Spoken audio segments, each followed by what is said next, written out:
ច្រើនតែអ្វីដែលគឺឲ្យគេប្រែប្រួលដោយសារគេបានបង្រៀនគេបានជួបមិត្តភ័ក្តិហើយជាពិសេសមានការលើកទឹកចិត្តពីគ្រូហើយជាពិសេសទៅទៀតគឺមានចំណេះដឹងឲ្យតម្លៃទៅខ្លួនគេទាំងអស់នេះហើយគឺធ្វើឲ្យគេប្រែប្រួលហើយពេលបន្ទាប់ពីចូលរៀនពីទីក៏ផ្លាស់ប្ដូរច្រើនតាំងពីជារកអីនៅផ្ទះនៅក្បែរក៏ចាក់ទុំយើងរៀនពុកកាយខ្ញុំសង្ឃឹមថាអនាគតទៅកូនឲ្យរៀនឲ្យចប់ថ្នាក់ឲ្យបានធ្វើការអត់ចង់ឲ្យធ្វើការចាក់ឲ្យបងទៀតទេការចូលរៀនមានសារៈសំខាន់ក្នុងអនាគតបើសិនជាយើងអត់បានចូលរៀនយើងអត់មានចំណេះវិជ្ជាក្នុងខ្លួនហើយយើងអត់អាចទៅធ្វើការនៅក្នុងក្រុមហ៊ុនបានបានខ្ញុំឃើញការផ្លាស់ប្ដូរពួកគេការពួកគេអត់ចូលហាងការពួកគេដូចជាមានអារម្មណ៍ថាឯកា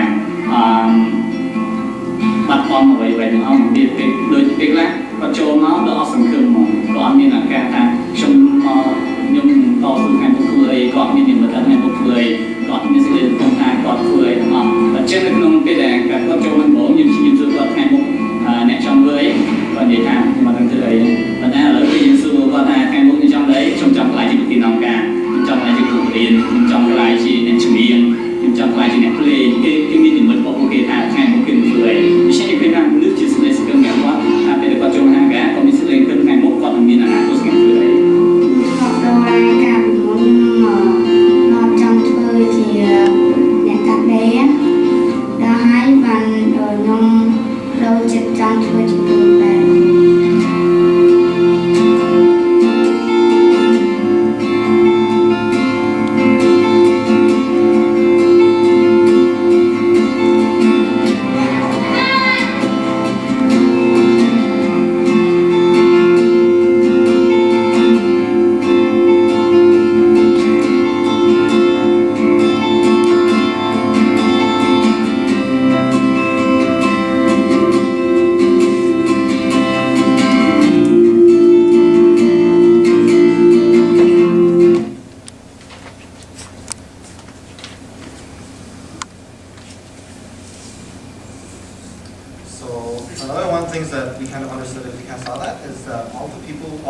Children who come through Hagar, they have a different story, and a lot of them are really sad. And a lot of them have experienced the abandonment, experienced like the abuse and the trafficking through their lives.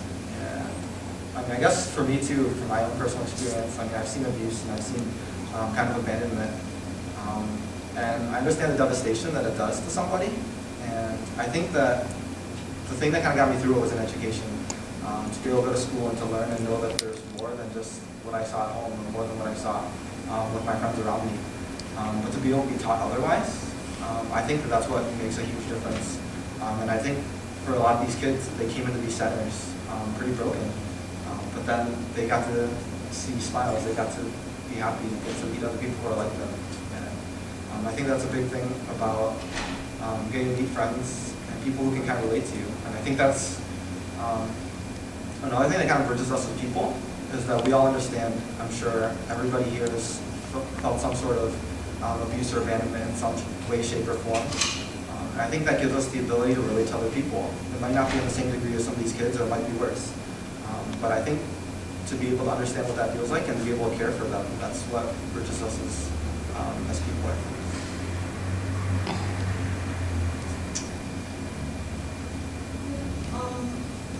So during catch-up school, they're really working hard. They do 2 years. They do 2 years every year to get up to their grade level.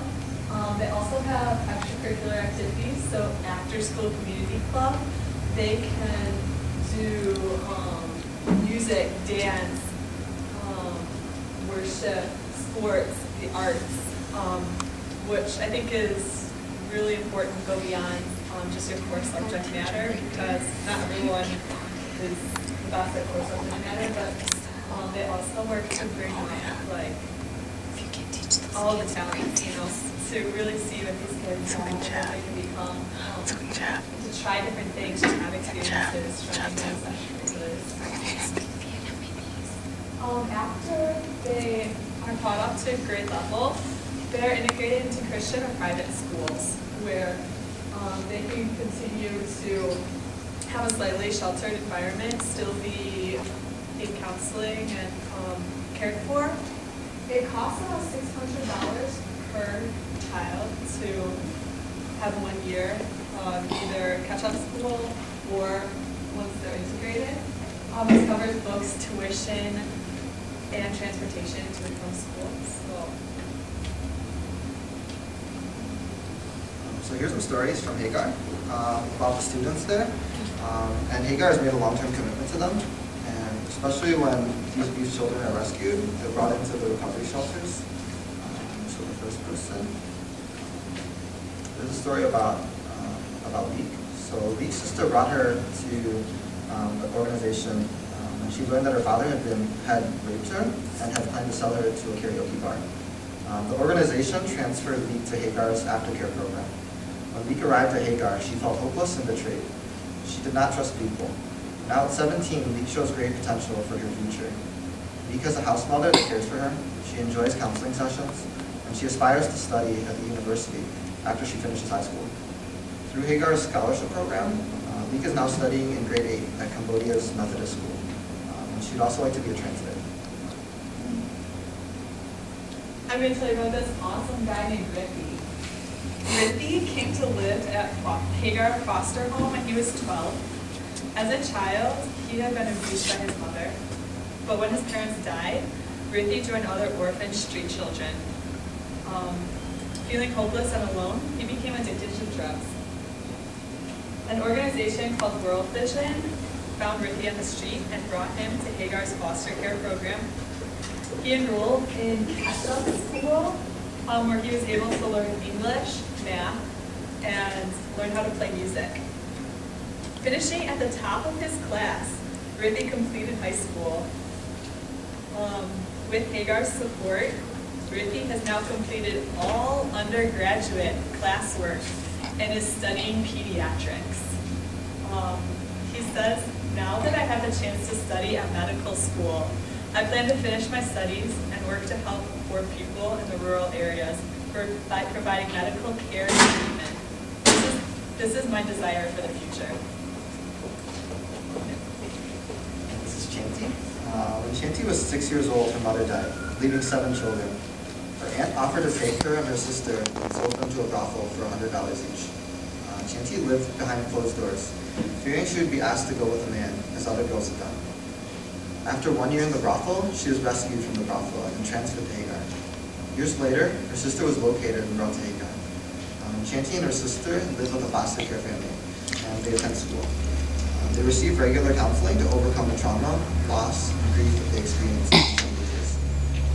Now Chanty is in the midst of finishing 12th grade, and after attending Hagar's school, she wants to study to become a missionary of God. And this is Gautam. Before Gautam came to Hagar, she was abused by her stepfather, a Frenchman. When her brothers reported the abuse to the police, Gautam was taken to Hagar. When she arrived at Hagar, she felt strange and kept to herself. But now she has many friends, and she studies grade 2 at Hagar's catch-up school. Her favorite subjects are English and math.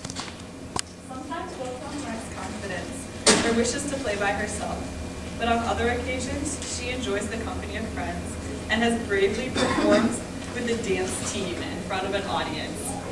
Yeah. Her teachers report that she's a clever girl and a good student.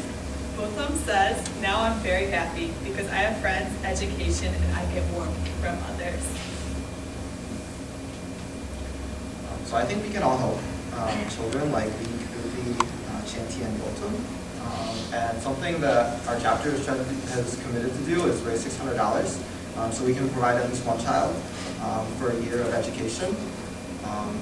And I guess for me, when I think about it, I think $600 is a lot. That's a pretty decent amount of money like, overall. But then when I think about a semester of education here, it's like I can probably provide for a lot of patients, at least 10 children's education.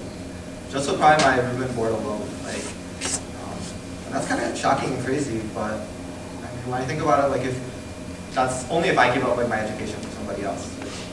I don't know if that's what I was called to do, but I mean, I think that if everybody like kind of works collectively, like we can give up, I don't know, a bubble tea or a Starbucks coffee or something like once a week or once a month, you know, and then for a year, like I feel like if we do that, let's say once a month or 12 months, so it's like $60 from like one person right there, and then if 100 people do it, then that's $600. Someone else's education through coffee and bubble tea. So I definitely think that we can continue to contribute and help out in this aspect.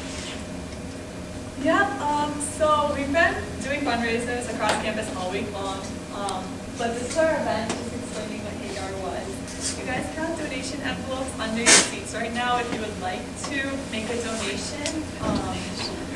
We'll be collecting just if you feel led to, but don't feel pressured or anything. We just wanted to tell you what some people are doing to handle such big issues like out in the world. Do you guys have any questions about anything at all? Where is the They started in Cambodia, but they now have facilities in Vietnam and Afghanistan. oh, hey, Afghanistan. Yeah, they just opened, like I think last year in Are they Afghanistan. helping African? Yeah, just because trafficking is illegal everywhere in every country. So are they picking up only like Cambodian, Vietnamese, and Afghanistan. oh, there's. Wait, I thought they were. it's Cambodia, Vietnam, Afghanistan. There's also like some Thailand. Okay. Yeah. So they have the programs, the job skill training, schools and stuff in all those places. So yeah. So how does Hagar get connected to the United States if it's like over their house, right? It was actually started by a French couple. So a French couple opened this up, and they grew. They were able to branch out to more than their original city, and they are trying to make connections with people that have resources, like the United States, and just get people aware of their organization. So where we have resources, we can send it to places that need it. Are there any other questions? Yeah.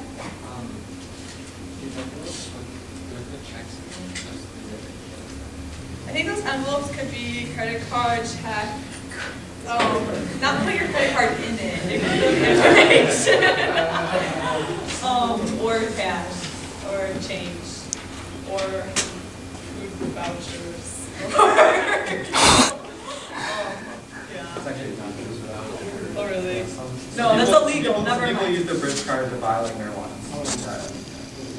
Really? That happened in Lansing like earlier this year. Don't worry about it. You cannot put your food stamps in there.